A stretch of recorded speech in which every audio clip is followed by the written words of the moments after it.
So it's Roundup herbicide that's specially formulated for big jobs. That's the new one. On this one it says biodegradable. That's the old one. It doesn't say biodegradable anymore, so it must no longer be biodegradable. It's the same product. I imagine they don't have the right to say it anymore. It must not really be biodegradable. Hey, careful not to spray it in my face. Oh, I'm not a murderer. Well, I'm sure these Roundup Ready soybeans are ready to harvest today. They're probably about, I'm going to say about 11.5% moisture, so they're perfect for harvest. First heard about Roundup Ready soybeans in a farm magazine about 8 years ago, and it seemed like a neat innovation. The soybean has a protein genetically inserted into the plant, and its resistance of Roundup. The Roundup is sprayed on the plants. There's some definite advantages. If you look at my field here, you don't see weeds. When label directions are carefully followed, Roundup is not harmful to humans, animals, or their environment. Copyright Monsanto, made in Belgium. If you see any snails, don't spray them because they'll be inedible. So watch the strawberries. I'd encourage European farmers to take a look at the Roundup Ready technology. Frankly, it's very good for the environment. It's a sustainable system. So, give it a try.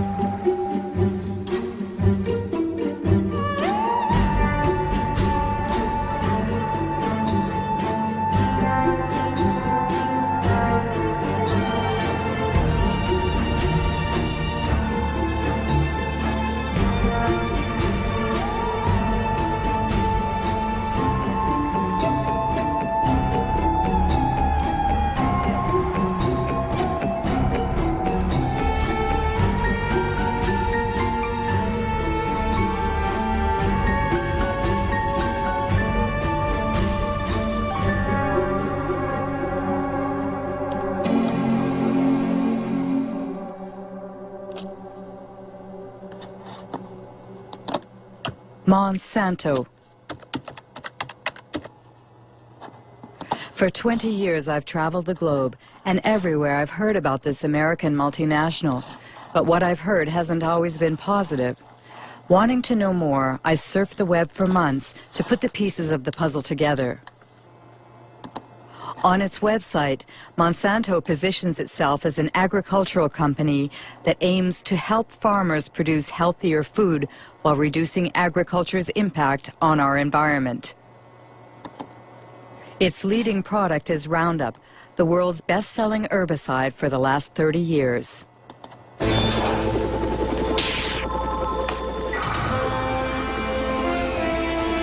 One shot, all it takes for weeds, Roundup. Monsanto is also the world leader in biotechnology.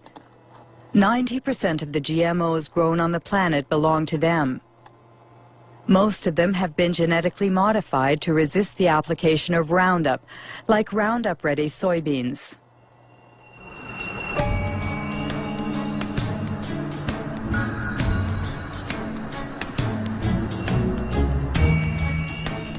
Monsanto's GMOs have invaded the planet, but no ag industry product in history has ever incited as much controversy and passion. Why? What's at stake with GMOs? And could the company's past shed some light on what the company is or claims to be today? Founded in St. Louis, Missouri in 1901, it was not always an agricultural company. It was one of the largest chemical companies of the 20th century. Chemistry is working for you, and very likely Monsanto is working for you. Monsanto, where creative chemistry works wonders for you. The wonders boasted about in this commercial made Monsanto one of the most controversial companies in the industrial era. Agent Orange, aspartame, bovine growth hormone, PCBs. These chemically created oils used worldwide as coolants and lubricants in electrical equipment were the jewels in Monsanto's crown for over 50 years. They were called Arachlor in the United States, Pyrrolin in France, and Clofen in Germany, until they were banned in the early 1980s.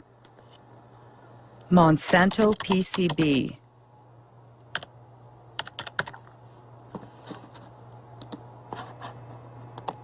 A Washington Post article from 2002.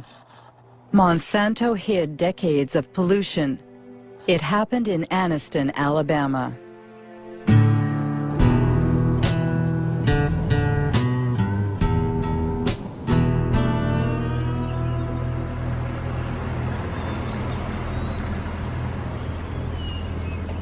Terry was my baby brother. He died in 1971 from a cancer of the brains, or a tumor of the brains, cancer of the lungs, and hurries of the heart. He was 16. In the last 3 years, I have lost more friends. They died from illnesses, cancer, sugar diabetes, hepatitis, all these different ailments that comes with PCBs, and they have been related to PCB.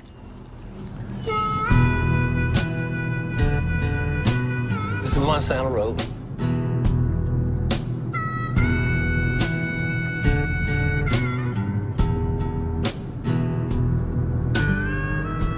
This is all just a black area, minorities that live in this area. But every one of these homes was like contaminated. They just cleaned that yard up over there to the right about 6 months ago. These was all homes. These people lived here, and they had to move. The houses was torn down.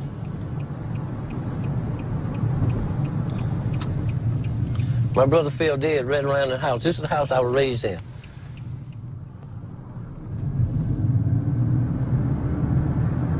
See this grass right here? They buried PCBs over here.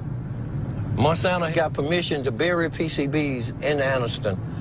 And this is Snow Creek right here, where they put the cement in here. It comes from the plant discharging to PCBs all the way down through here. And it was poisoning. They never told anybody, but they told the state. The state didn't tell us.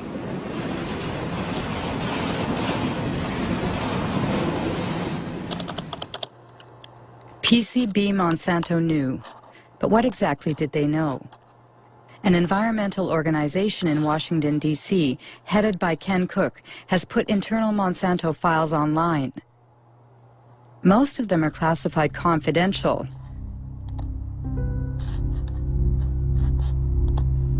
FYI and destroy. 1937, exposure to PCBs provokes systemic toxic effects and acne-form skin eruption. In 1961, 2 workers developed hepatitis symptoms after a pipe broke in a factory using PCBs. In 1966, Monsanto scientists placed fish in Snow Creek's water. All were dead in 3.5 minutes. Pollution, a letter addressed to sales executives in 1970. This is the one that really tells you the story. They're saying, we can't afford to lose $1 of business. Their neighbors in Anniston were not told about the poisoning that they were inflicting upon them because they didn't want to lose $1. It was only when lawyers went to court on behalf of people in Anniston and forced the company through the legal system to disclose these internal secret documents that we knew what they knew. They knew the truth from the very beginning. They lied about it. They hid the truth from their neighbors. They hid the truth, in many cases, from the government authorities. And when they did share information with government authorities that should have been acted upon, the government authorities, instead of siding with the people who were being poisoned, sided with the company. They sided with Monsanto. It was outrageous, absolutely unforgivable.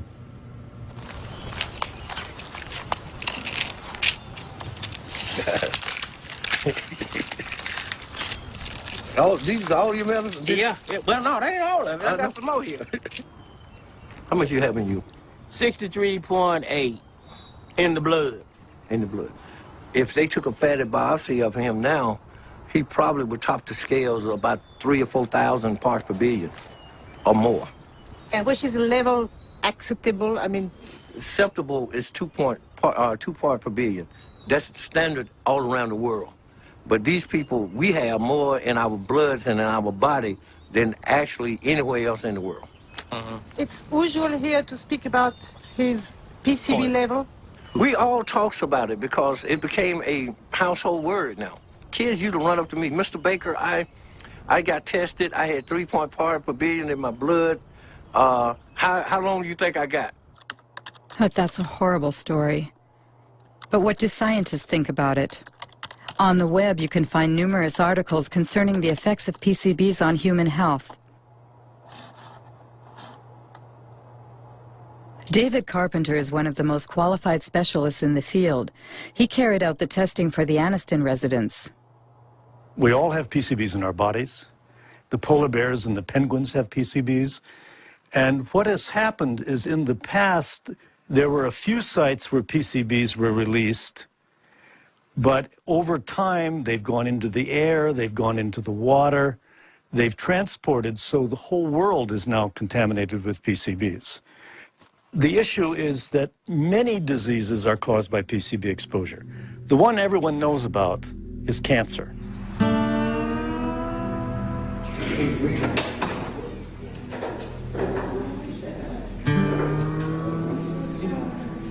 My test results stated that I had 202 parts per billion in my system. Women that get pregnant and have PCBs in their body will have a child with a reduced IQ. 29.6. PCBs cause reduced thyroid function. Over 1,800. PCBs interfere with sex hormones. Pass away, I just let me pass away. Pass away in peace. He's gonna pay, I said then. He is gonna pay for the way that he has done to us. In 2001, 20,000 Anniston residents filed 2 lawsuits against Monsanto. Monsanto and its subsidiary, Solutia, settled by paying $700 million to compensate the victims, to clean up the site, and to build a specialized hospital. But no Monsanto executive was ever sued. To do justice. Under American law, in most instances, it's very rare for executives or officials in these companies to be held criminally responsible. So we have the civil system, the civil courts. We make them pay. And the truth of the matter is, in most instances, the price these companies pay decades later is a fraction of their profits. And this is why it pays to keep these problems secret. And it makes you wonder what they might be keeping secret now. I have to say, we would never trust a company like Monsanto to tell the truth about a pollution problem or about a product. We would never trust them. Ken Cook says we would never trust a company like Monsanto. So what about Roundup, the world's favorite herbicide used by gardeners and farmers alike? What is it exactly? It's the brand name Monsanto gave to glyphosate, a so-called non-selective or total herbicide because it destroys all plants. First sold in 1974, it owes its great success to Monsanto's unwavering claims that it is biodegradable and good for the environment. Voici Roundup, le premier désherbant biodégradable. Il détruit les mauvaises herbes de l'intérieur jusqu'aux racines et ne pollue ni la terre ni l'os de Rex. Roundup, le désherbant qui donne envie de désherber. Roundup biodegradable. Ken Cook was right. The company was found guilty of false advertising. Twice. The first time was in New York in 1996.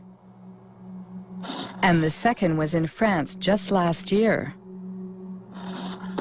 The judges found that the wording biodegradable, leaves the soil clean and respects the environment were false advertising.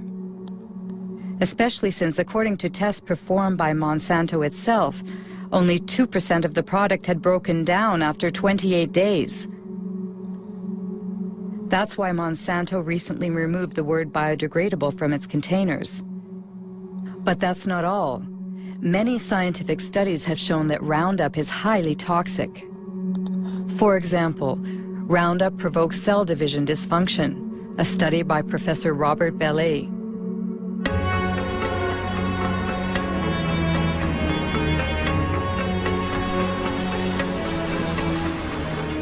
Professor Bellet works for the National Center for Scientific Research and the Pierre and Marie Curie Institute in France. He has studied the effects of Roundup on fertilized sea urchin eggs. The big surprise was that Roundup has an effect on cell division. We saw very quickly that Roundup affected a key process in cell division. Not the cell division mechanisms themselves, but those which control cell division. You have to understand how cells become cancerous. In the beginning, all cells are benign, and then at a certain point, modifications take place in the cells that make them unstable from a genetic point of view. This is the first malfunction that we observed with Roundup. It is for that reason that we consider that Roundup provokes the first stages that lead to cancer. We're careful not to say it provokes cancer, because we won't see the cancers develop for 30 or 40 years.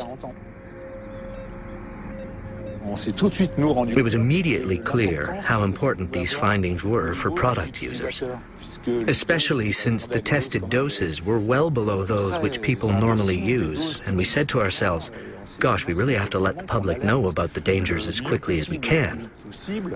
And I thought the best way to do that was to talk to my administration. But there, I was shocked, very, very shocked, because I was ordered rather, not to communicate our findings due to the GMO question lurking in the background. What an incredible account. Roundup's toxicity was hidden to protect the development of GMOs. So let's go back to the creation of GMOs. According to Monsanto's site, Roundup-ready soybeans, introduced in 1996, were the first bioengineered crop to be approved in the United States. Farmers using these seeds belong to the American Soybean Association, whose address is on Monsanto's site.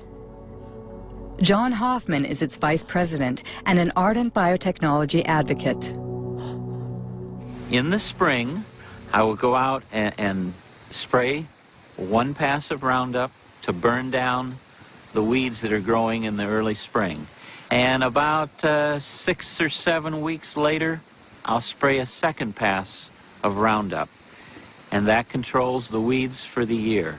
Before we had Roundup technology, this field would have had weeds. We would have had to walk through and pull the excess weeds by hand. It was labor intensive. So the Roundup Ready system saves me time and it saves me money. It seems Monsanto's new wonder has what it takes to entice farmers. But how does it work? How can the soybean plants survive being sprayed with Roundup? This is a soybean cell. The core of this cell contains its DNA, in which the bean's genetic structure is encoded. In order to create its GMOs, Monsanto breaks the species barrier using a Roundup-resistant gene harvested from a bacterium.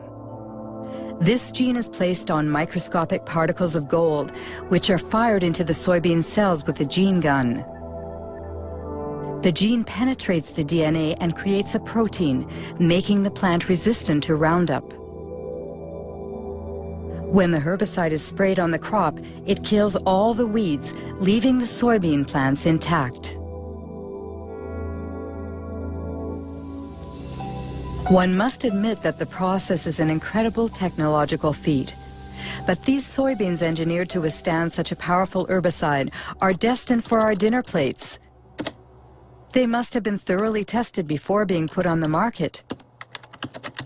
Who was the Secretary of Agriculture at the time? Dan Glickman, Bill Clinton's Ag Secretary from 1995 to 2000.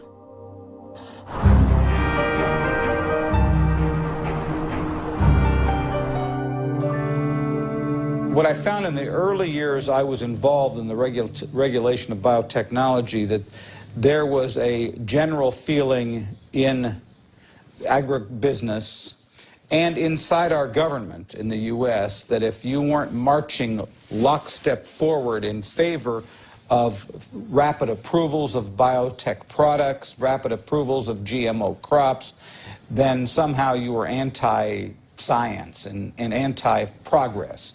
Well, I think that, frankly, there were a lot of folks in industrial agriculture who didn't want as much analysis as probably we should have had because they had made a huge amount of investments in the product. I mean, I think that, and certainly when I became secretary, given the fact that I was in charge of the department regulating agriculture, I had a lot of pressure on me not to push the issue too far, so to speak. But I would say even when I opened my mouth in the Clinton administration, I got slapped around a little bit by not only the industry, but also some of the people even in the administration. In fact, I made a speech once where saying that we needed to more thoughtfully think through the regulatory issues on GMOs. And I had some people within the Clinton administration, particularly in the U.S. trade area, that were very upset with me. They said, how could you in agriculture be questioning our regulatory regime?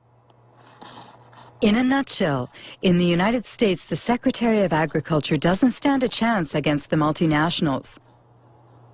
But just how are GMOs regulated in the United States? The most crucial policy on the subject was published by the FDA, the Food and Drug Administration, which is legally responsible for regulating the safety of food and medicine. Title: Foods Derived from New Plant Varieties. Date: May 29, 1992. Principle 1. Foods derived from genetic modification are regulated within the existing framework that applied to foods developed by traditional plant breeding. Obviously, the FDA decided not to create a special category for GMOs. For further information, contact James Mariansky, who headed the biotechnology department at the time.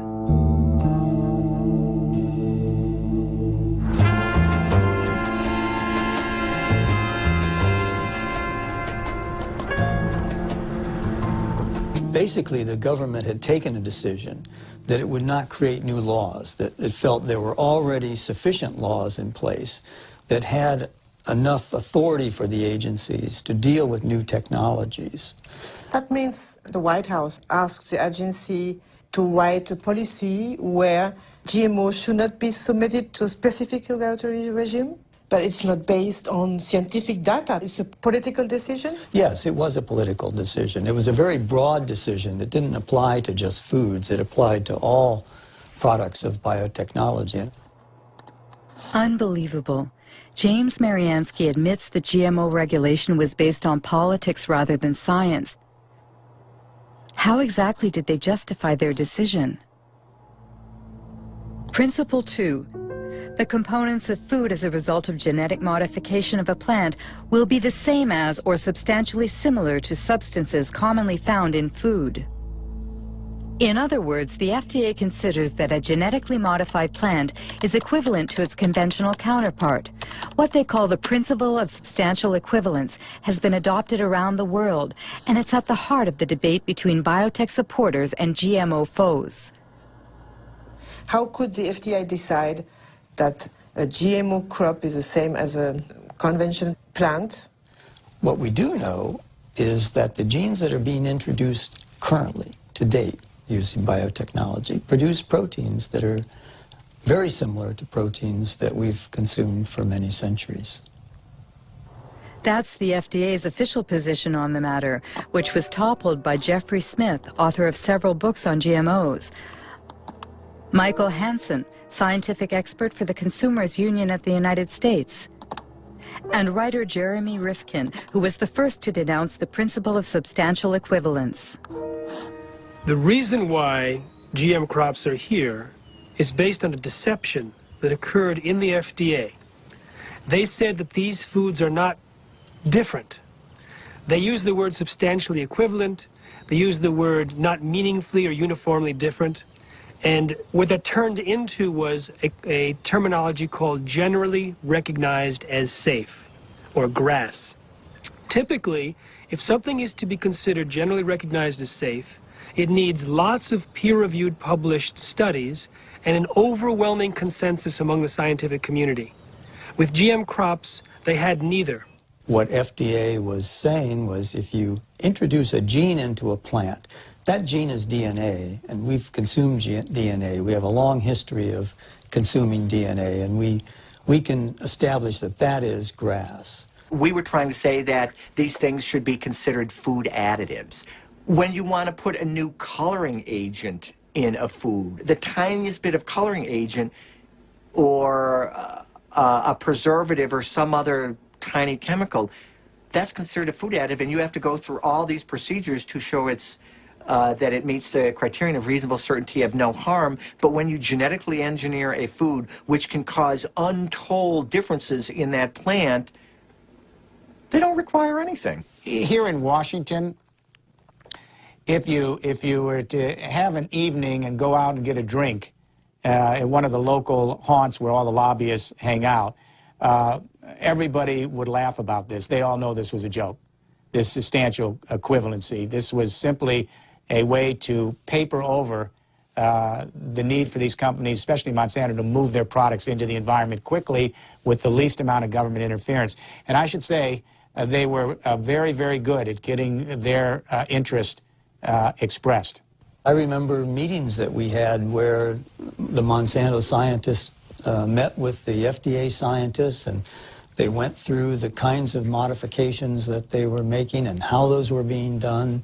And basically what they were also saying to FDA is, how will these products be regulated? I have never seen a situation where one company could have so much overwhelming influence at the highest levels of regulatory decision-making as the example of Monsanto with its GM food policy in the government. Exceptional news footage actually shows George Bush Sr. visiting Monsanto's research facility 9 years before Roundup-ready soybeans were first sold. What I'd like to do today is show you some of the steps we go through when we're moving genes from one organism into another. And you'll actually be doing the very little manipulations we do in the laboratory, where we take DNA, cut it apart, mix different pieces together, and then rejoin them, splice them back together. This tube contains DNA that was made from a bacterium. DNA would look the same whether it was from a plant or What an are we animal. saying here? Oh, I see. And this will lead you to do what? To have a stronger plant, or a plant that's resists bugs? In this case, it resists the herbicide. I see. We have a fabulous herbicide. This is a chemical that will...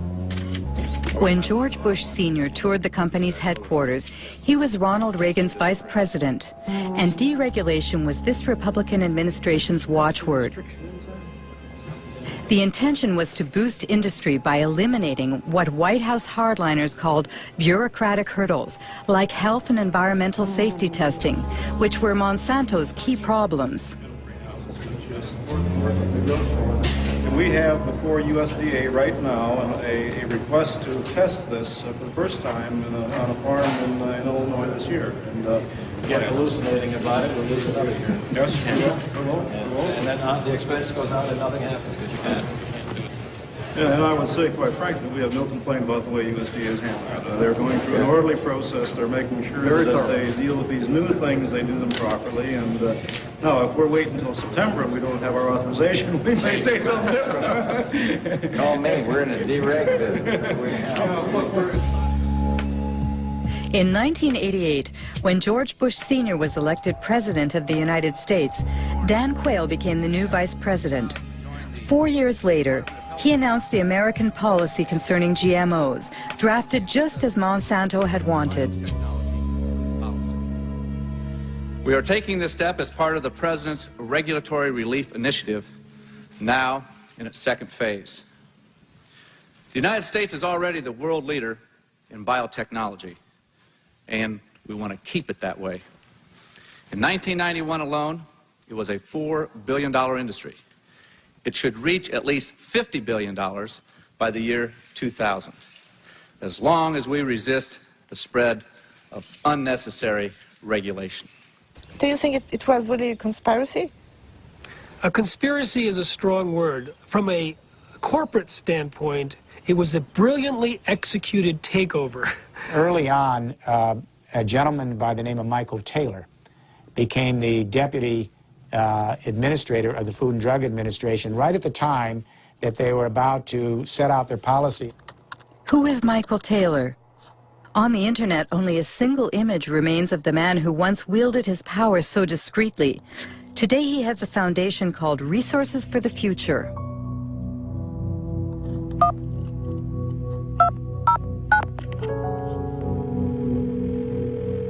Hello, Marie-Monique speaking. Hello, it's Mike Taylor.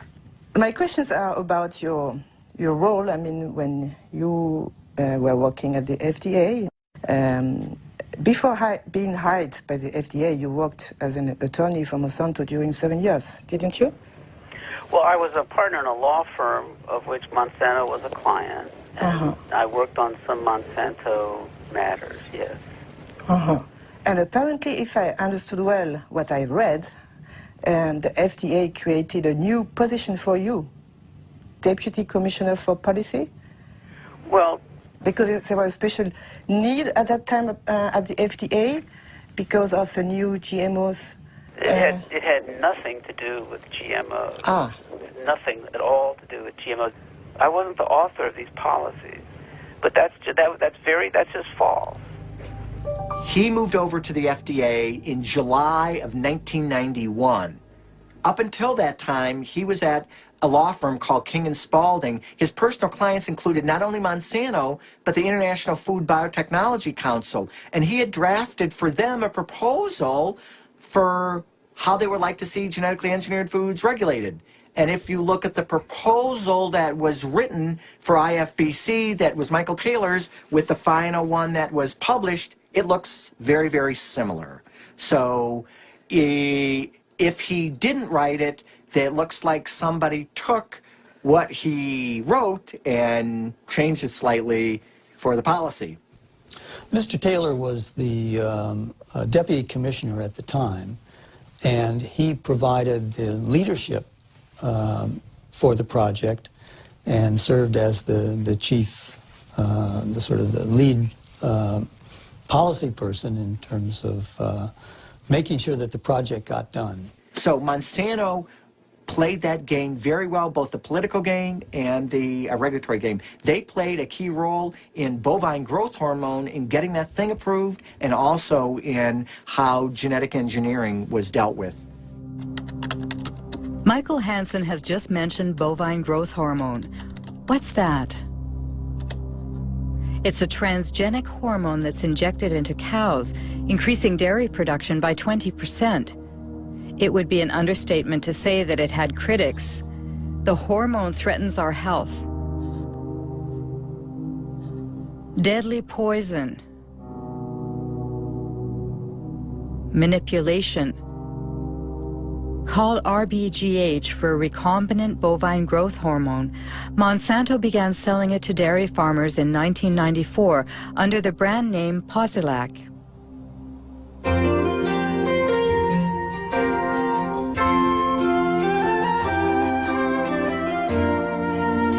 Posilac is the single most tested new product in history. You'll soon see the dramatic results Posilac can offer you. In 1985, Monsanto submitted Posilac to the FDA for market approval. The experts at the FDA's Center for Veterinary Medicine reviewed the studies that the company had carried out on experimental herds. At the FDA, the veterinarian in charge of reviewing the data was Richard Burrows. In an interview, he stated that agency officials had suppressed and manipulated data.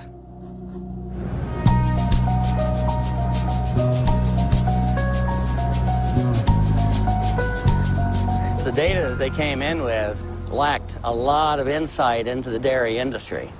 They didn't ask crucial questions about these diseases, and that is mastitis, which is infection of the mammary gland, and reproductive problems. So when the first data came in and that was missing, I said, all right, guys, you need to go back and get information. So that set it back probably 2 or 3 years. Did you warn the FDA about your concerns? They pretty much just sidetracked me. They pulled in, my boss pulled in other people that were closer to him, and I saw less and less of the data. Even the things I had asked for to be done, I didn't, like the mastitis studies, I never really got to see a lot of that because they figured, well, if you're in the way, we'll get you out of the way. So they sidetracked me. Eventually I was fired. One day I was escorted to the door and told that was it. I was done. Have you been threatened? Yes, mainly by the lawyers for Monsanto, because when I was going for my appeal, they told my lawyer that if I went in and revealed any company secrets in my defense, that they would sue me. In the end, the FDA was forced to reinstate this conscientious veterinarian. He eventually resigned, disheartened. On the internet, there's also talk about files that were stolen from the FDA and sent to Dr. Samuel Epstein, who heads the Cancer Prevention Coalition.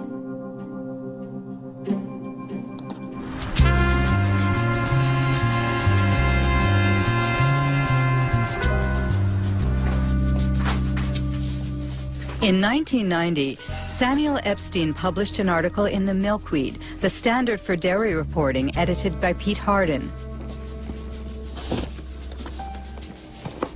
The scoop was based on the secret documents that the two men scrutinized. One morning, I think in October of that year, I came into my office and found a great big box of documents. And it came from Washington, but no indication as to who sent it.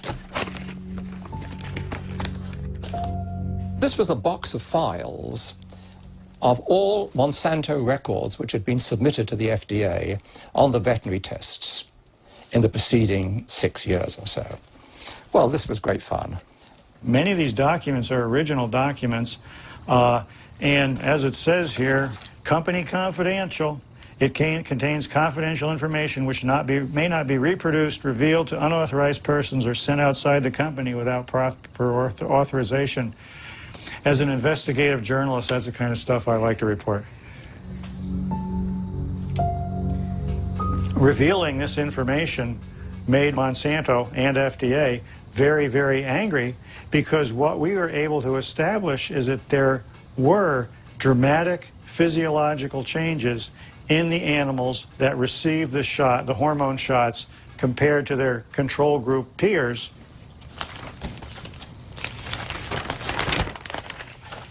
For example, we see the ovaries of the cows receiving the synthetic hormone in the different treatment groups were, for the right ovaries, 34% larger, 42% larger, and 44% larger.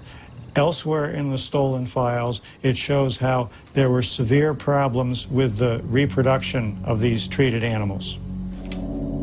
The data is conclusive. We provided the data, the raw data, and summary data, is peer-reviewed data not done by us, to support the submission. Every health authority who has looked at bovine somatotropin has found that it is completely safe for consumers. For Monsanto, the hormone is not only safe, it is actually beneficial for consumers. Because the chemical composition of the milk is not altered as a result of Posilac, the manufacturing and taste properties do not change. It's untrue or a lie, whatever adjective you want to use. It's a very different product. It's a very, very different product in many, many ways. First of all, as there's a high incidence of mastitis in the cows, there'll be pus in the milk. And then you'd find antibiotics given to the cows to treat the mastitis. So a wide range of antibiotics would be in the milk. Apart from that, and very, very importantly, very substantial increases in levels of IGF-1, or insulin-like growth factor 1. There have been a series of studies, somewhere in the region of 60, relating increased levels of IGF-1 and breast, colon, and prostate cancers. Absolutely incredible. Are there other countries that have approved RBGH? Apparently, the hormone was banned in Europe and Canada. Canada? That's strange because Health Canada usually models its decisions on the FDA's. RBGH, scandal at Health Canada. Monsanto accused of attempt to bribe Health Canada for RBGH. Margaret Hayden, I swear that the evidence I shall give on this examination... In October 1998, 3 scientists from Health Canada testified before a Senate commission in order to stop the approval of the transgenic hormone. The scandal was made public by whistleblower Dr. Shiv Chopra. Shall be the truth, the whole truth, and nothing but the truth. So help me God. My question to myself was, what truth am I going to tell? The one I know or what the minister is telling me to tell? And that was my conflict. I would ask each one of you, have any one of you been lobbied by Monsanto? Any one of you? No. Dr. Hayden? I did attend a meeting back approximately about, I believe, 1989-90, and Monsanto representatives had met with myself and my supervisor, Dr. Drennan, and my director, Dr. Messier, and at that meeting, an offer of $1 to $2 million was made by the company, and I don't know any more about what became of that, but my director indicated after the meeting that he was going to report it to his superiors. How did Monsanto react? Well, Monsanto did not deny that they made the offer of $1 to $2 million at this meeting. They later on tried to say, oh, this was an offer of research in Canada to do some more studies in cows in Canada or whatever.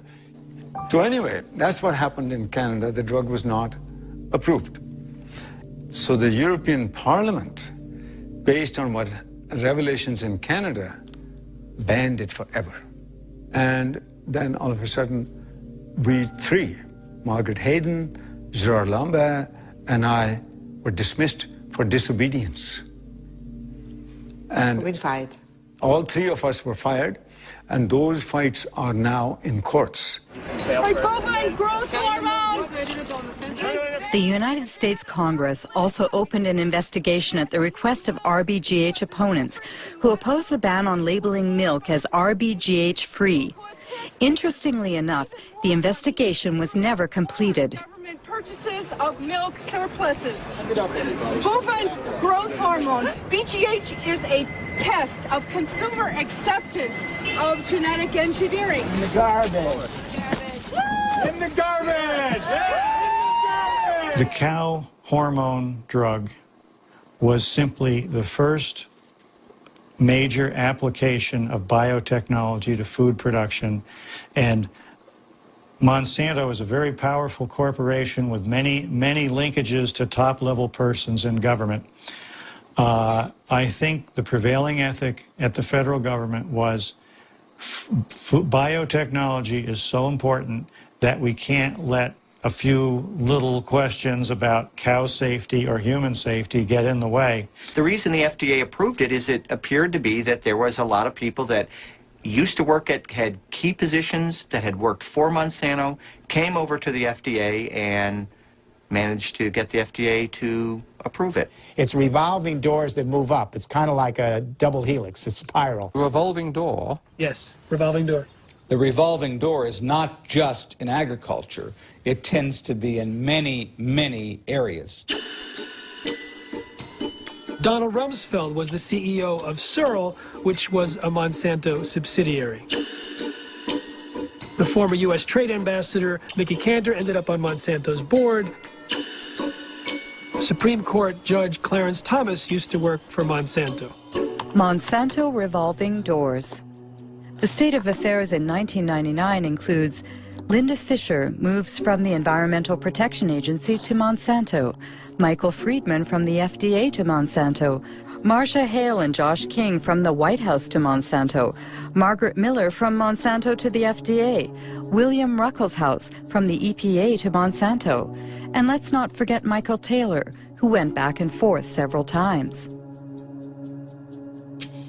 Once your mission carried out by the FDA, you became Monsanto's vice president for public policy. Right. So there is no conflict of interest for you. No, and again, the rules are the rules, and I played within the rules. Well, I think in terms of public acceptance, it's been one blunder after another. If you're trying to have a strategy for having the public understand and accept the new technology, having the first application of it be related to milk, which we already have more than we need, it created, it helped create a climate of suspicion. I think the idea that companies are not required in every case of a GMO to submit the product to FDA, such as is required in Europe, I think that from a public confidence, public acceptance standpoint, that's not a sufficient system. I personally have said that Congress should change the law. Congress should create a mandatory notification system that ensures that every product is looked at by FDA and that FDA makes a safety judgment about every product. That's some very compelling testimony. It seems that Michael Taylor has qualms about the policy he signed in 1992. What about the FDA's own scientists? Was there a consensus on the GMO regulations? FDA documents show they ignored GMO safety warnings from their own scientists, written by Steve Drucker.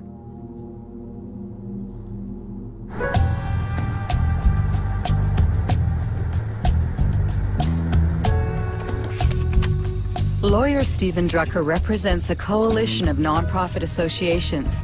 He sued the FDA, forcing it to declassify its internal files on GMOs. We received over 44,000 pages from the FDA's own files, and they revealed that the FDA has been lying to the world since 1992, if not before.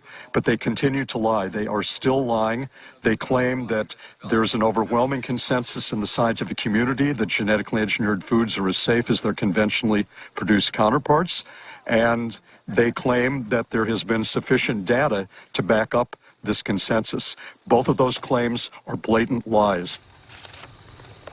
There are several examples. For instance, Dr. Louis Priebel of the FDA's microbiology group wrote, quote, "There's a profound difference between the types of unexpected effects from traditional breeding and genetic engineering," unquote.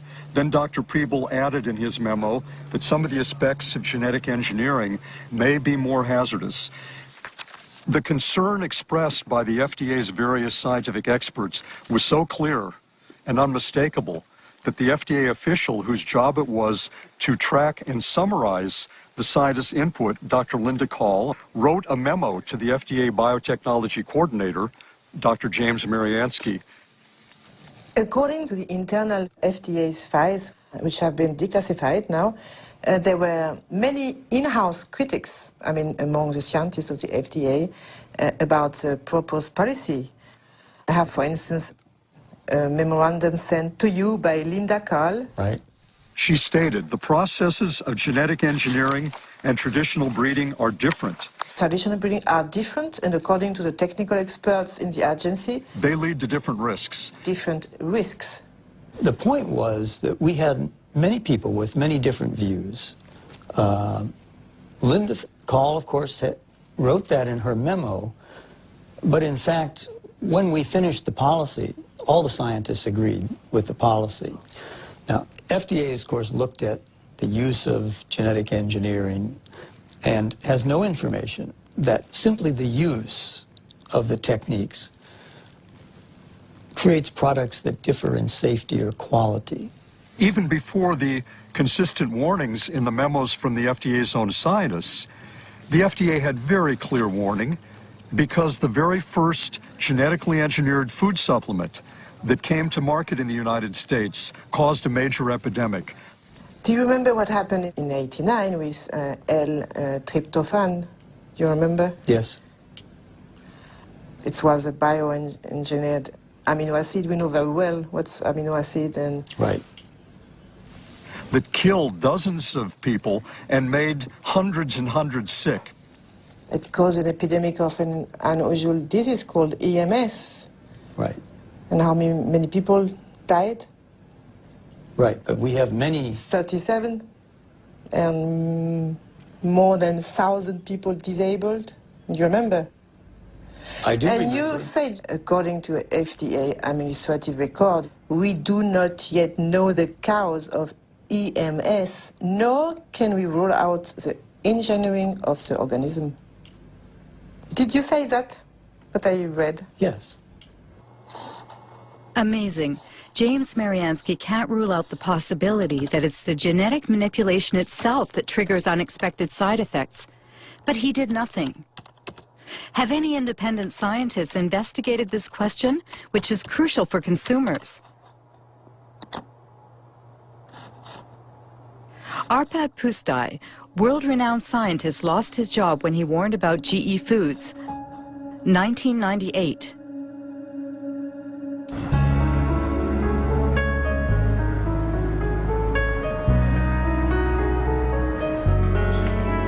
Arpad Pusztai worked for the Rowett Institute in Scotland.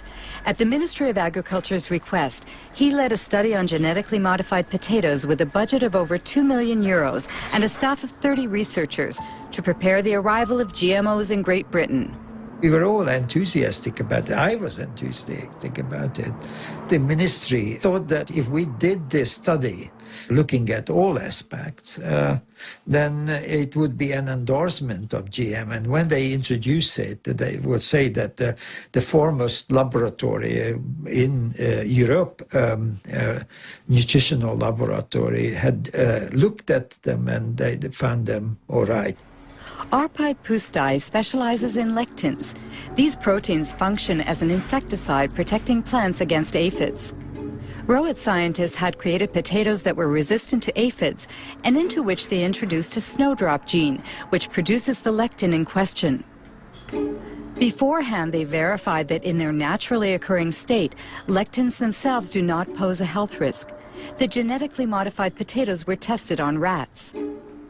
It had twofold effects. First, it started to increase a proliferative response in the gut. And that you don't like because this is possibly, I'm not saying that it is cancerous, but what it does, it can have an adjuvant effect on any chemically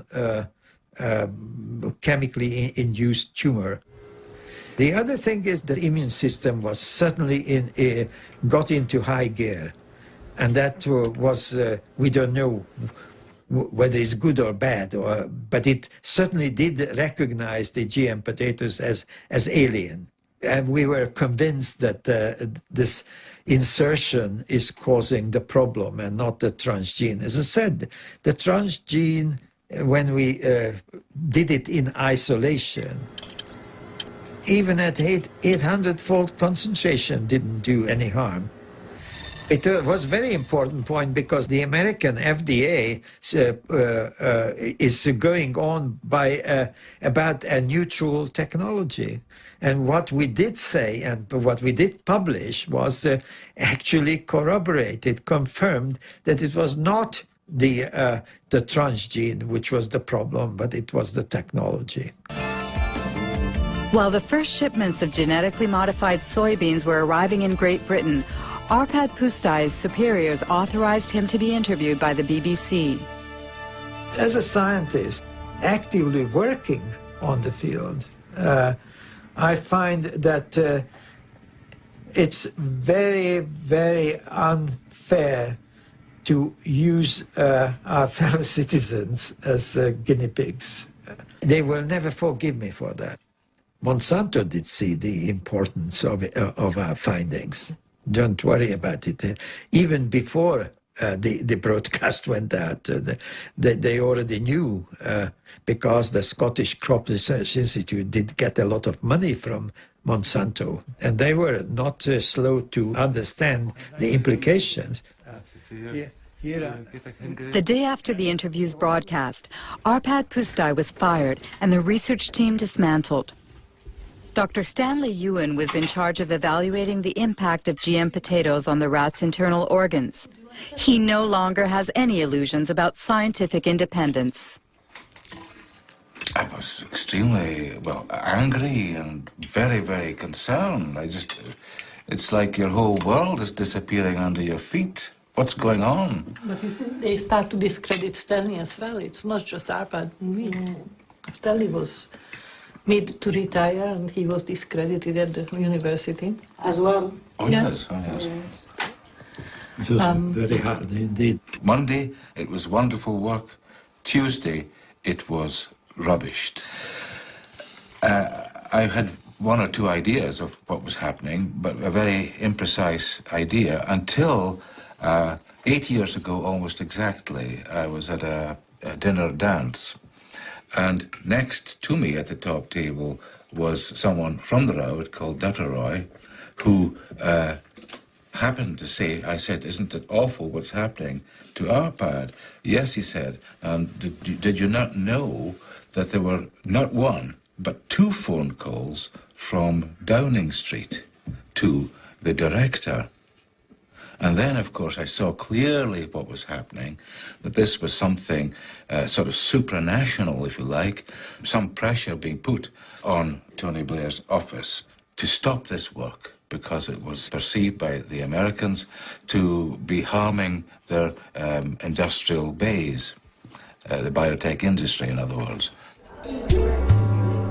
The Arpad Pusztai scandal triggered a massive rejection of GMOs in Great Britain, led by Greenpeace. A year later, Robert Shapiro, Monsanto's CEO at the time, agreed to participate in a teleconference organized by the environmental organization.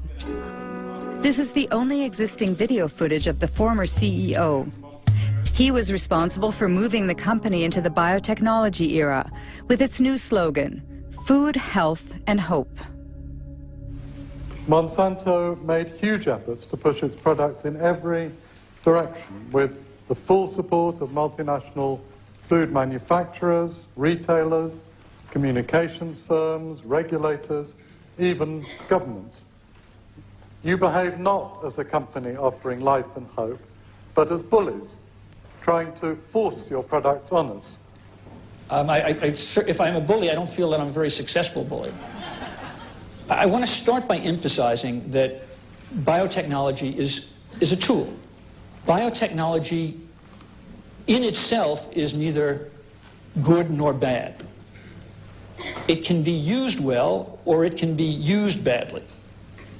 The products that are on the market have been reviewed through the regulatory processes that society has established in order to assure not only safety, but the environmental safety of the products themselves.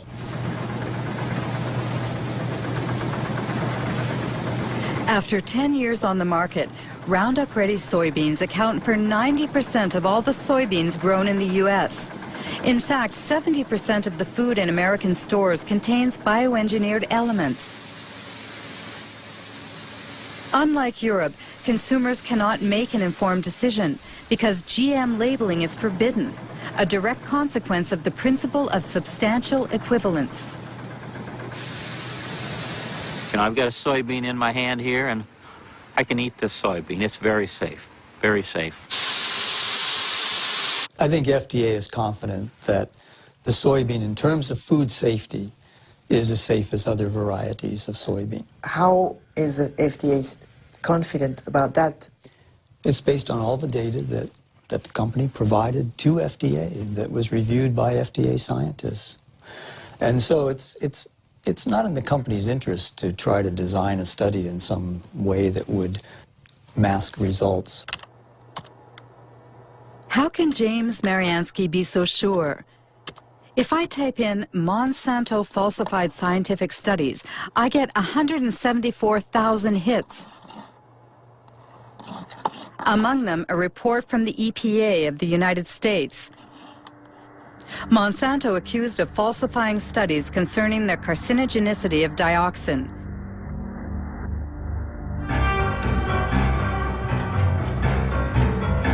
The story began in Nitro, in a Monsanto factory that produced a powerful herbicide called 2,4,5-T. In 1949, an explosion in the factory provoked unexpected side effects. 228 workers developed an extremely disfiguring illness called chloracne. It's caused by dioxin, which is a highly toxic byproduct of 2,4,5-T.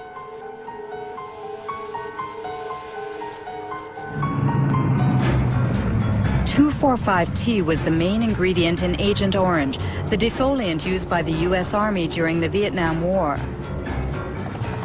During the war, 40 million liters of Agent Orange, containing 400 kilograms of pure dioxin, were sprayed on trees in southern Vietnam.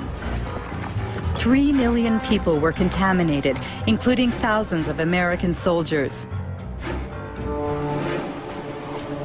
Even some 40 years after the end of the war, dioxin continues to claim more victims. We know today that this poison provokes cancer and serious genetic malfunctions.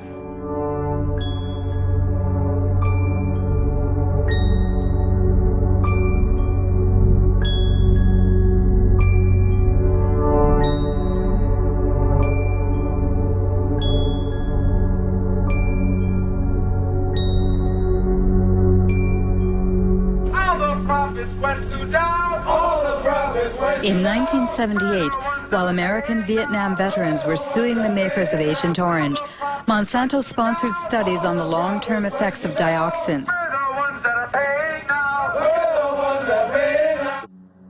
The company paid scientists to compare the health of workers who had been exposed during the Nitro plant's accident 30 years prior to the health of non-exposed workers.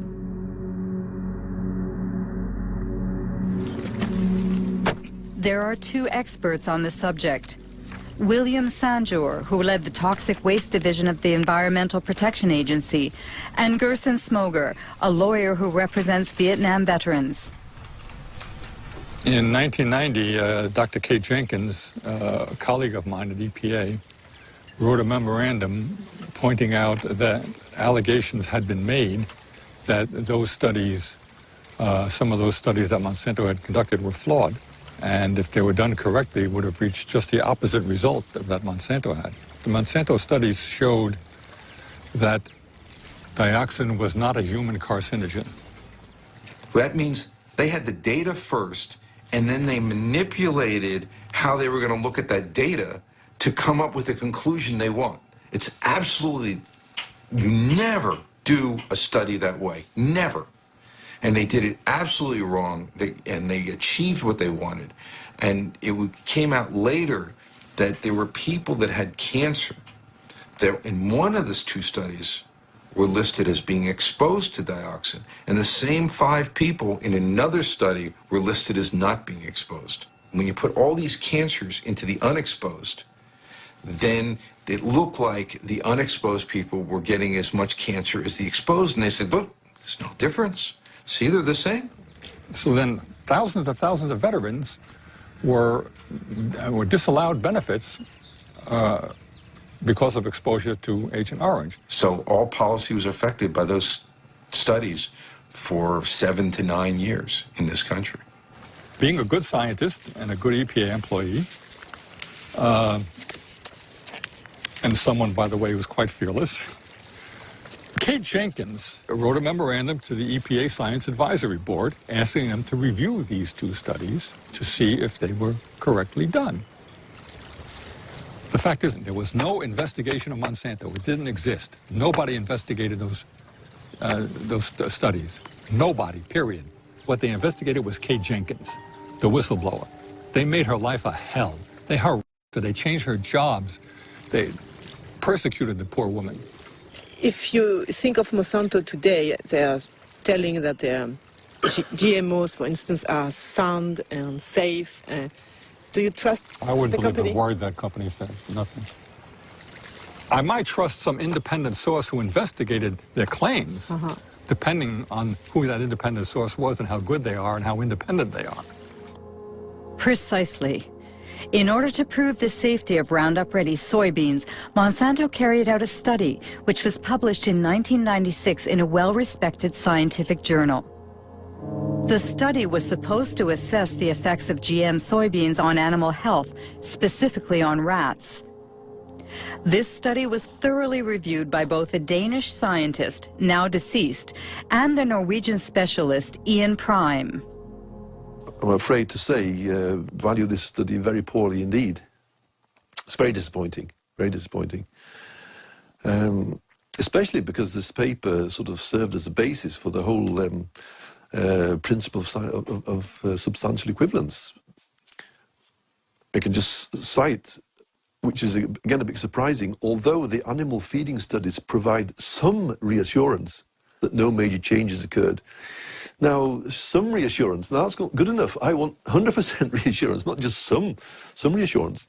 They talk, for example, about the, on page 723, except for the darker brown colour, livers appeared normal at necropsy.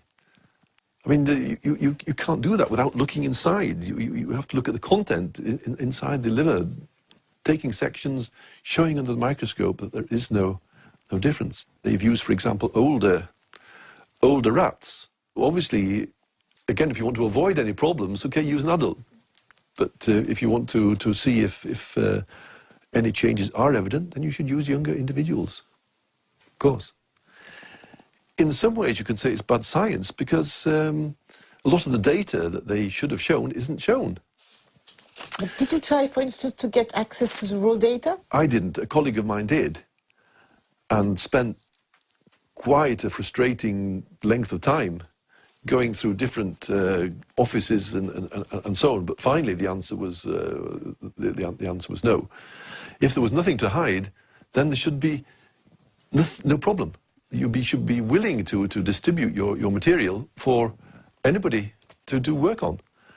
And when you keep it tight, then you suspect that there's why is this the case? One thing is sure. Thanks to this limited study, Monsanto's GMOs have inundated the world, principally in North and South America, Asia, and Australia. After only 10 years, transgenic crops now cover 250 million acres. 70% are Roundup resistant, and 30% have been genetically modified to produce an insecticide called BT.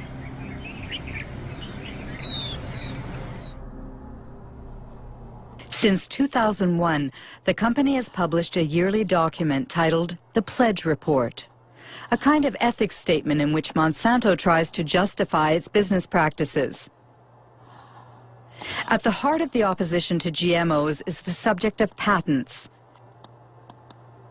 This is what Monsanto calls their intellectual property, which are supposed to protect their investment. In North America, every farmer who buys bioengineered seeds must sign a technology agreement in which the farmer promises to respect the company's patent on the modified gene. Biotech crops are protected by U.S. patent law. And so I may not in any way save seed to replant the following year. It's something that is a protection for Monsanto, for biotech companies, because they literally invest millions and millions of dollars to produce this new technology. And how can Monsanto know that someone, for instance, replant harvested seeds?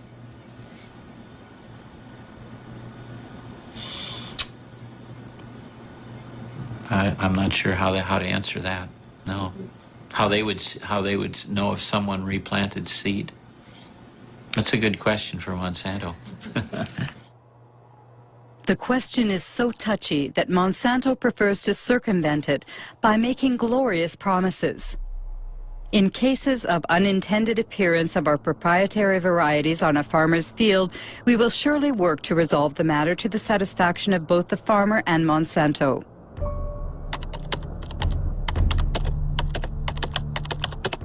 The reality seems much less idyllic. The Center for Food Safety in Washington, D.C. published a study on farmers sued by Monsanto for having not respected its seed patents. It found at least 100 lawsuits and many bankruptcies. Among the victims, Troy Rush, an Indiana farmer.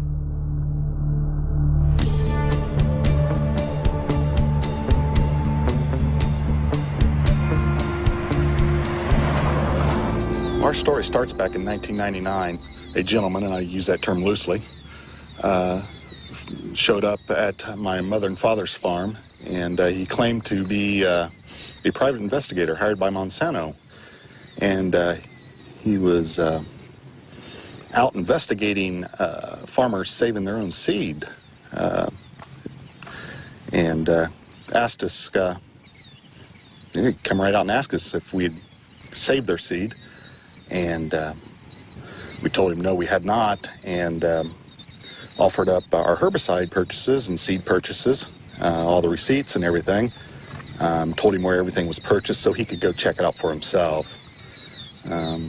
He declined that offer.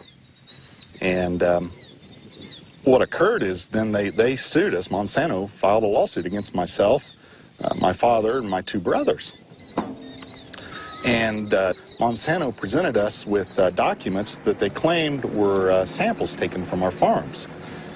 To obtain those samples, Monsanto had to have trespassed upon our land without our permission and stole those samples.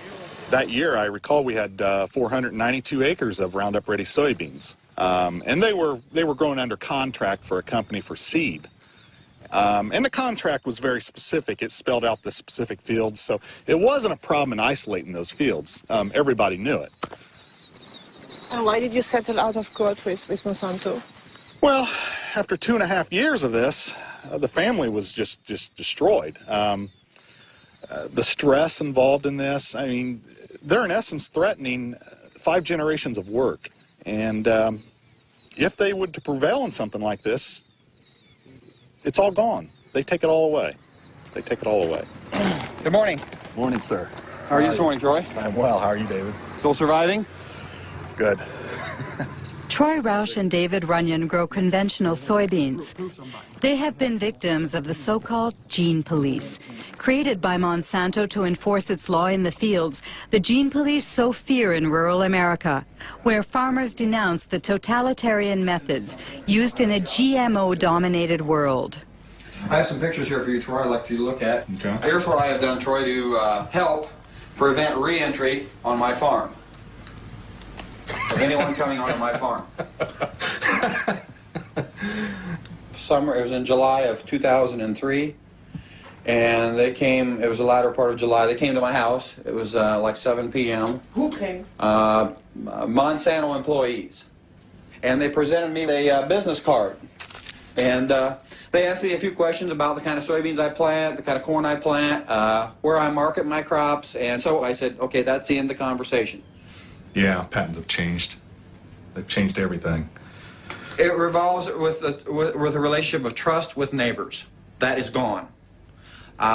Myself, I probably only have 2 farmers that I talk to that are close to me. Are they really afraid, the farmers? Of course they're afraid. You can't defend yourself against these people. They've created a little industry that serves no other purpose than to wreck farmers' lives. Of course they're afraid. Does it mean that you're afraid, for instance, that a neighbor can snitch on you? Yes. Yes? Yeah. Yes. All you have to do is dial 1-800. Dial 1-800 Monsanto. Or no, I'm sorry, 1-800 Roundup. I remember encouraging farmers to call this toll-free number and turn their neighbor in. And why does Monsanto do that? Well, the reason they do it is control. Seeds? Yeah. They want to control the seed. They want to own life. I mean, this is the building blocks of food we're talking about. They are in the process of owning food. All food. Between 1995 and 2005, Monsanto acquired over 50 seed companies throughout the world.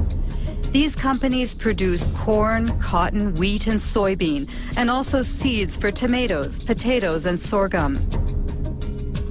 Everywhere, people worry about Monsanto's monopoly. which in the long term threatens to wipe out all non-transgenic varieties. Monsanto doesn't agree and speaks only about the benefits of biotechnology, especially in developing countries like India. Our products provide significant economic benefits to both large and small growers. In many cases, farmers are able to grow higher quality and better yielding crops.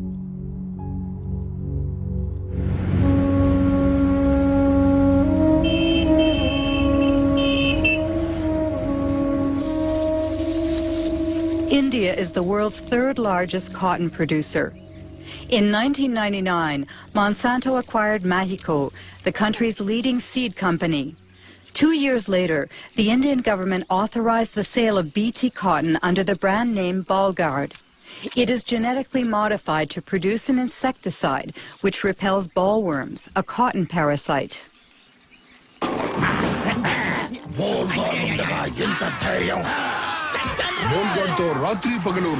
చూసారా Bollgard శక్తి యొక్క వాగ్దానం spray తక్కువ లాభం ఎక్కువ Bollgard ప్రతి విత్తనాలు కాయదొలుచు పురుగులతో పోరాడే శక్తి.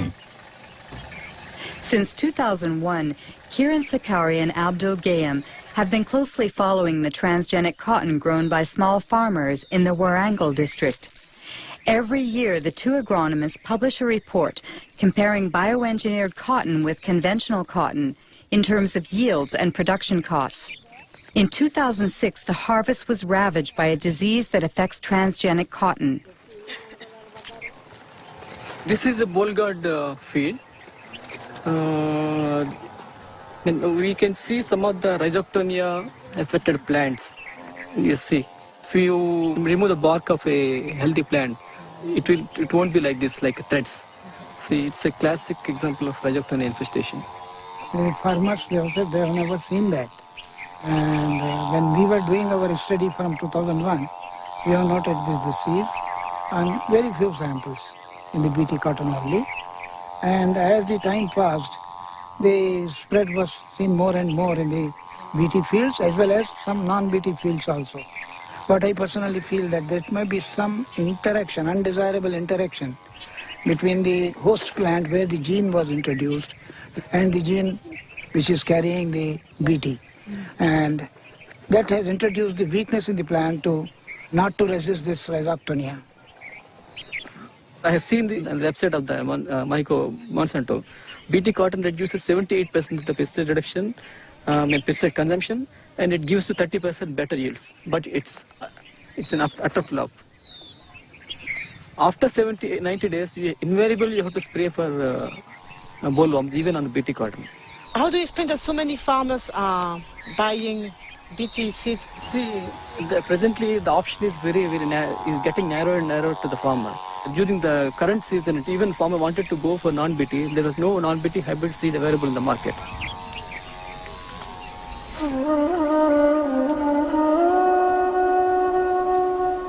Today in India, Monsanto controls nearly all of the cottonseed market, forcing the locals to buy its seeds at prices 4 times higher than conventional varieties.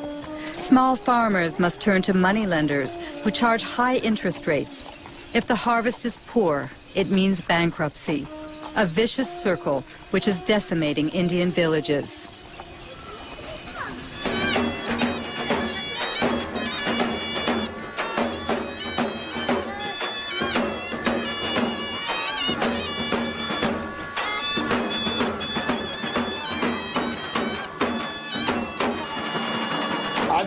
जी आपल्या इथं आत्महत्या झाली ती कशामुळे झाली BT cotton. अजून काय कारण होतं कर्जबाजारी.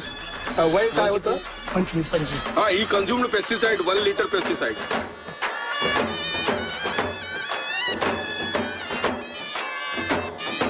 पहिला दुसरा आहे का जगात किती झाली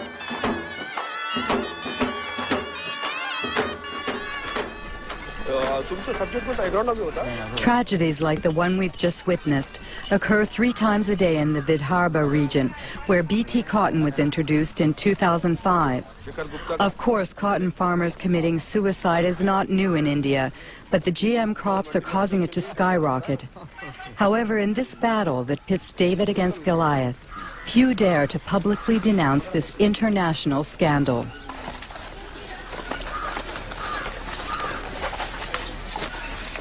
This is Vidarbha's rice growing belt. If you see, the minimum suicides are there. But this is the cotton growing area. The result of the BT cotton is the first year 600 suicides from June 2005 to June 2006. Second year, still today, within 6 months, 680 suicides. So it's a disaster. It's a complete disaster, yes. All these technologies, either it is GM or biotechnology, they're actually making the farmers completely dependent on the market. Because not only that you have to pay more for the seed procurement, but you have to fertilize it. And this very claim that no spraying is required, no pesticide required, is also false. When Monsanto claims in advertising that GM crops are adapted for small farmers, what do you think it's? Our experience shows that it is completely false. It's completely false. It's a lie.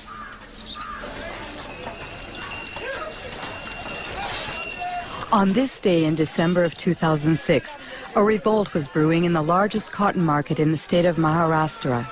3 days later, riots broke out and dozens of small farmers, including Kishore Tiwari, were arrested. बहुत कम भाव में ले रहे माल और काश्तकार करके परेशान हो रहे. तुमचं किती आहे कर्ज? 32,000 rupees a day. तुमचं 60,000 rupees a day. तुमचं 50,000 rupees a day.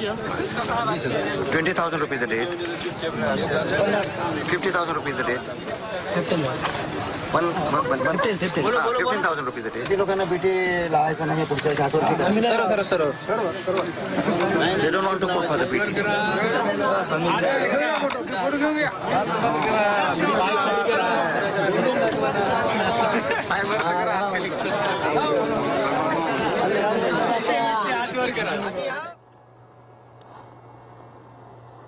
Seeds of Suicide is the title of a book by physicist Vandana Shiva. She won the Alternative Nobel Prize and heads the Navdana organization, which aims to conserve traditional seeds.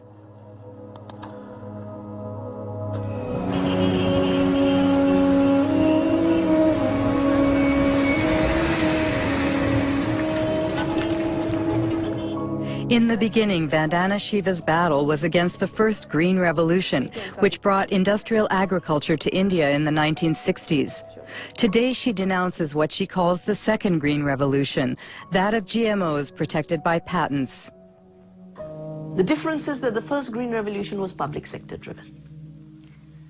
It was driven by government agencies. The government agencies control the research. In the case of the second Green Revolution, it is driven by Monsanto. It is a Monsanto-driven revolution. The second big difference is that the first Green Revolution did have a hidden objective of selling more chemicals. But its first objective was providing food. It was food security. And yes, they grew less pulses, they grew less oilseeds, but they did grow more rice and wheat. It fed people. The second Green Revolution has nothing to do with food security. It's not about food security. It is about returns to Monsanto's profits. That's all it is about. They've always said genetic engineering is the way to get to patenting, but patenting is the real aim. If you look at Monsanto's research agenda, they are testing at this point something like 20 crops with BT genes in them. There's nothing they're leaving untouched. The mustard, the okra, the brinjal, the rice, the cauliflower. Once they have established the norm that seed can be owned as their property, royalties can be collected, we will depend on them for every seed we grow, of every crop we grow.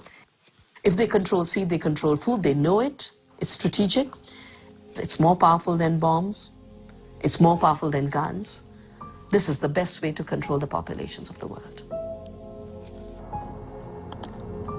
Monsanto responds to Ms. Shiva's persuasive argument by brandishing its pledge: integrity, dialogue, transparency, and sharing.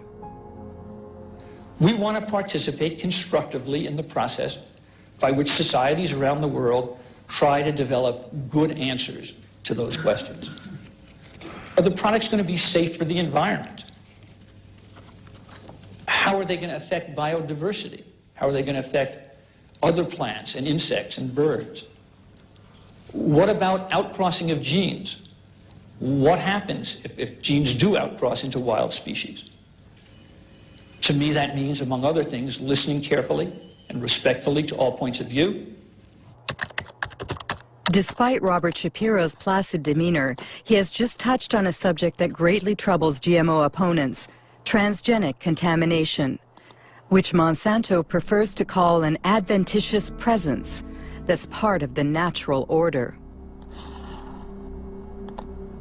According to a study led by Berkeley professor Dr. Ignacio Chapela, GMOs have already contaminated Mexican corn. But when the scientific journal Nature published the study's findings, it triggered a violent controversy.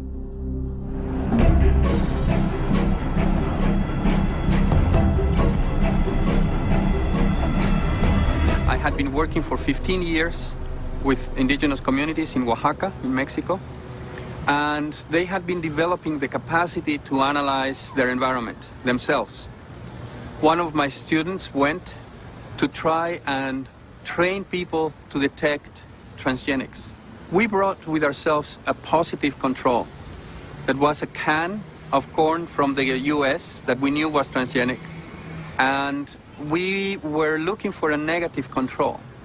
And we thought the best negative control is going to be corn from the local places, because we all believed that was the cleanest, the most well-preserved source of corn in the world.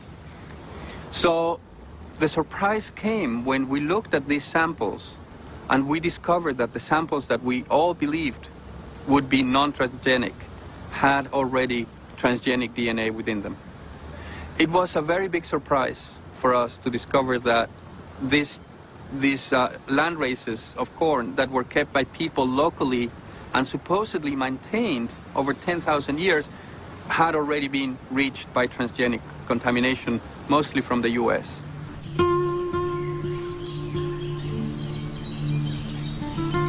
Mexico is the center of origin for corn. More than 150 local corn varieties can be found in just the southern region of Oaxaca. This extensive biodiversity is a treasure, the world's genetic reservoir of corn. Millions of Mexican farmers have maintained it for thousands of years. This corn is for the family? Yes, only for the family. We use it to make tortillas. This year is a good size, so we'll save it as seed for next year's planting.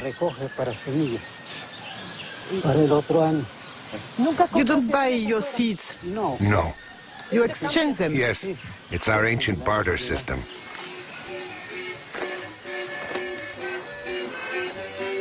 To preserve its corn's diversity, Mexico has banned genetically modified crops. However, due to the NAFTA free trade agreement it signed with the United States and Canada, Mexico cannot stop the massive importation of American corn, 40% of which is genetically modified. This industrial corn, as it's called in Mexico, is highly subsidized by the U.S. government. So on local markets, it costs half as much as traditional Mexican corn.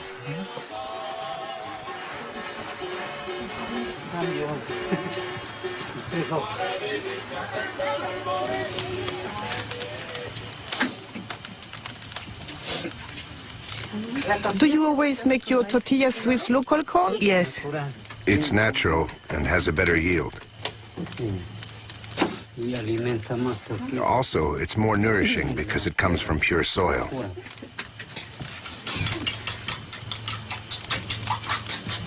That's blue corn. In the past, my ancestors only planted this kind of corn. Today, we maintain it as well. It existed before the Spanish conquest? Yes. There's another kind of conquest. What's the new conquest? It's the transgenic conquest that wants to destroy everything by making local corn disappear so that their industrial corn can dominate. If they succeed, we'll be dependent on multinationals. We'll be forced to buy the fertilizer and insecticides they sell, because without them, their corn won't grow. Whereas the local corn grows very well without fertilizer or herbicide. Look at it. It's very beautiful.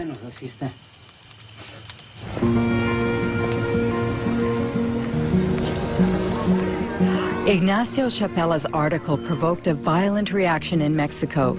Since then, the National Ecology Institute has confirmed the contamination of Mexican corn. Roundup Ready and Bt genes have been found in corn from 5 regions of the country. What would happen if bioengineered corn crossed with traditional land races? Dr. Alberas Buya led a study using a local flower. She inserted the same gene in several specimens and then observed their growth. We observed that 2 plants, strictly identical from a genetic point of view, in other words, they both have the same genome, the same chromosomes and the same transgene. The only difference is that the transgene is located in different places. And well, once they grew, these plants presented a phenotype.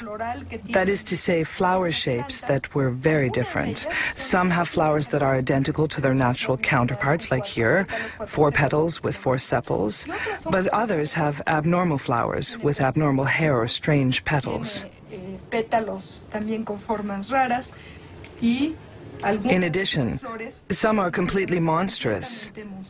The only difference in all of these plants is the location of the transgene, which was inserted randomly.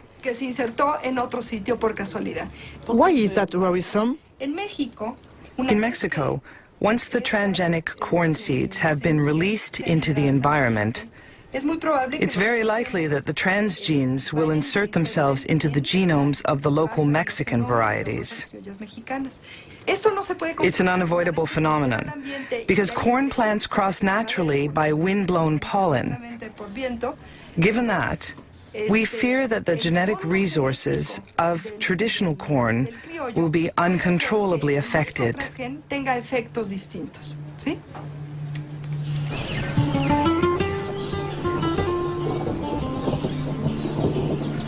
Buenos días, los seguimos invitando para que... Good morning.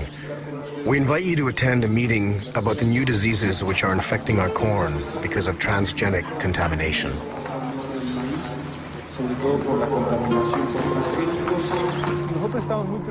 Aldo heads an organization of indigenous people. For 2 years, he's been leading an information campaign in Oaxaca communities, where Elena Alberas' fears have already been confirmed in the fields. Yo voy a mostrarles ahora algunas imágenes. I'm going to show you some photos of some corn plants that we took in our region of Sierra Juárez. En la región de la Sierra Juárez. We'd like to know if you have already seen this type of plant in your community.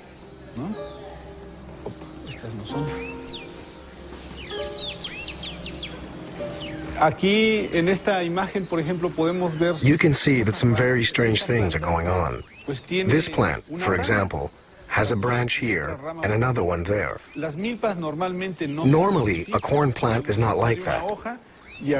There is always only one ear per leaf. But look here. There are 3 ears coming out of the same leaf. They are really monsters. We sent a plant sample to a biotech lab to see if maybe it contained genetically modified genes. Unfortunately, the test came out positive. Usually, we see these types of plants along the roadside or in people's yards. It's possible that people buy corn in a shop and they drop some kernels while walking. Some kernels germinate. This is how traditional corn became contaminated.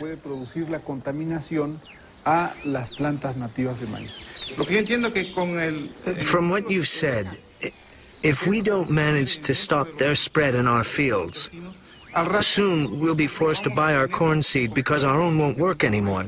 That's very troubling. What should we do? First of all, if you find a strange plant, you should immediately remove its stamen, because that's where its pollen comes from. In any case, you must be very vigilant in monitoring your plants.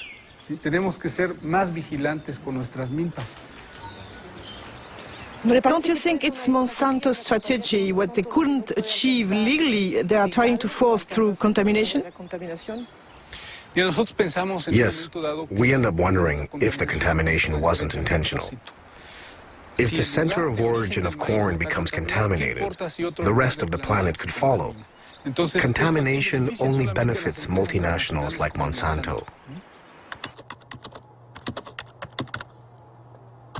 How did Monsanto react to Ignacio Chapella's study on Mexican corn contamination? Monsanto's Dirty Tricks campaign against fired Berkeley professor Ignacio Chapella. An article by Jonathan Matthews, who heads GM Watch, a GMO information service based in southern England.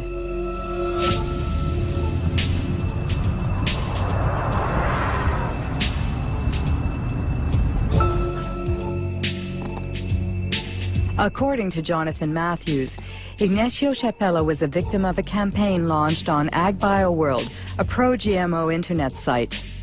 On the eve of the article's publication in Nature, a certain Mary Murphy posted an email that AgBioWorld distributed to thousands of scientists around the world.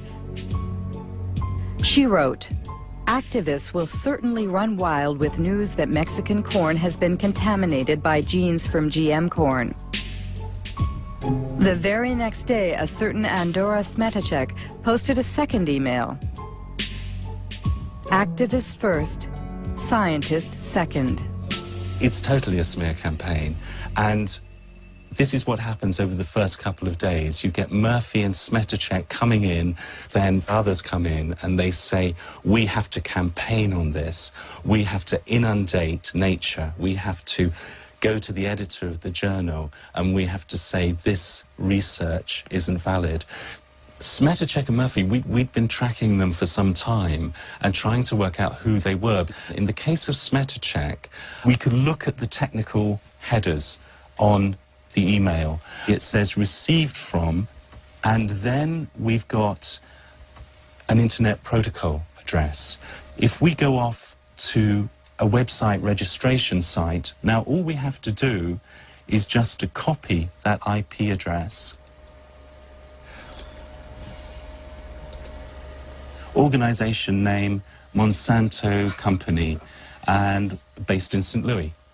Then Mary Murphy left behind details that